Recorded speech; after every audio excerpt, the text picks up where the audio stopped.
Төслийн хамтран ажиллагч байгаль хамгаалах Монголын тул сангийн зүгээс төслийн талбарт хийж байгаа загас усны амьтны судалгааны ажил 2015 оны хуулийн дагуу амжилттай явагдаж байна.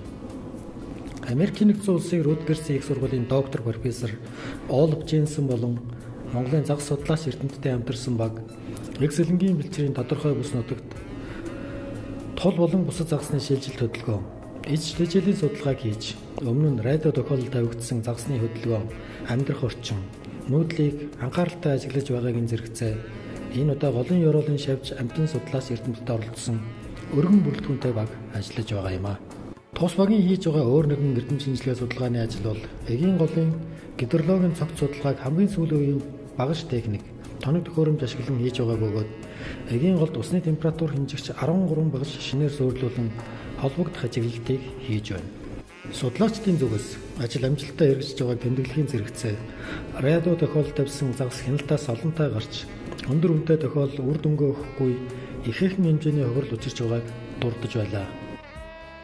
Зөвхөн энэ онд л гэхэд 5 загасны тохиолдол ажиллахаа болсон хууль бус загас ангууч тэдгээрийг барьснаар шалтгаалсан гэж үзэж байгаа бөгөөд загас барьж байгаа иймэрхүү үйлдэлүүд нь хуулийн зөвшөөрсөн хугацаагч мөн зөрчдөг байна. Hi, my name is Olaf Jensen. I'm a fish biologist and aquatic ecologist, and I work at Rutgers University, where I'm a professor. I did my PhD in... Намайг Олаф Женсен гэдэг загас судлаач докторийн зэрэгийг Висконсины их сургуульд хамгаалсан. Монголд энэ чиглэлээр 8 жил ажиллаж байна. Эгийн голд 17 төрлийн загас амьдардаг. Далан баригдсанаар гарах өөрчлөлтийг судалж байна.